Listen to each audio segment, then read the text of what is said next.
तुमच्या लाडक्या बहिणीने एकच सांगतो, कुणी काही अफवा पसरवली, काही खोटा दिशाभूल केली तरी सुद्धा लाडकी बहीण योजना कधी बंद होणार नाही। सोयरे यांचं मी मनापासून अभिनंदन करतो, त्यांना मनापासून त्यांच्या अख्ख्या सगळ्या टीमला शुभेच्छा देतो। हा कार्यक्रम असाच व्हायला पाहिजे की अजून ग्रँड व्हायला पाहिजे? पुढल्या वर्षी डीजे कोण पाहिजे तुम्हाला? युवकांसाठी, माझ्या सगळ्या युवा बांधवांसाठी, भगिनींसाठी आपण डीजे चेतसचा एक खूप मोठा कार्यक्रम केला पाहिजे की नाही? डीजे चेतस माहिती आहे की नाही माहिती आहे? आता पुढल्या वर्षी नितीन राहील डीजे चेतस।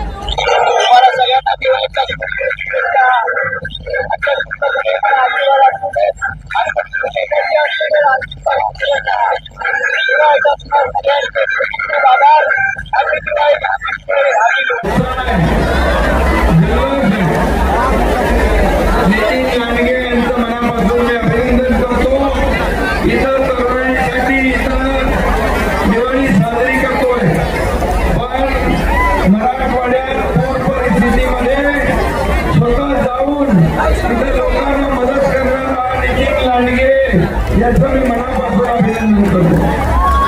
शेतकऱ्यांना मदत घेऊन जाणे, त्यांच्या डोळ्यातले अश्रू पुसणे आणि या ठिकाणी त्यांची दिवाळी देखील साजरी करण्याचं काम शिवसेनेने केलं, याचा मला सार्थ अभिमान।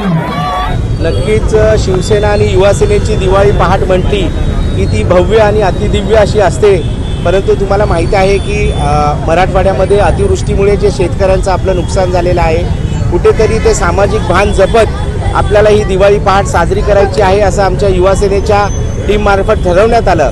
आणि कुठलाही बॅनरबाजीवर खर्च न करता, कुठलाही ॲडव्हर्टायझिंगवर खर्च न करता तो जो खर्च होणार आहे तो अतिवृष्टीमुळे मराठवाड्यात ज्या शेतकऱ्यांच्या मुलांचं खास करून शैक्षणिक नुकसान झालेलं आहे त्या लहान मुलांकरता आम्ही शैक्षणिक किट दिवाळीनंतर जेव्हा शाळा चालू होईल तेव्हा आम्ही वाटप करणार आहोत। या उपक्रमासाठी आदरणीय युवासेना कार्याध्यक्ष पूर्वेजी सरनाईक साहेब आमच्याबरोबर आहेत। तुम्ही बघताय की आदरणीय उपमुख्यमंत्री एकनाथजी शिंदे साहेब असतील किंवा धाराशिवचे पालकमंत्री प्रतापजी सरनाईक साहेब असतील, तसेच आमचे खासदार नरेशजी मस्के साहेब असतील, यांच्या माध्यमातून धाराशिव येथे मोठ्या प्रमाणात शेतकऱ्यांचं आणि जे शेतकऱ्यांच्या मुलांचं नुकसान झालं होतं त्यांना मदतीचे किट हे आमच्यातर्फे वाटप करण्यात आलं होतं। परंतु युवासेनेच्या टीमने आम्ही सगळ्यांनी मिळून ठरवलं की दिवाळी झाल्यानंतर जे शैक्षणिक चालू होतं लहान मुलांचं वर्ष, तेव्हा वह्या, पुस्तकं तसेच टिफिन, कंपोस्ट बॉक्स अशा प्रकारचं शैक्षणिक किट देऊन ही दिवाळी पहाट आम्ही साजरी करणार।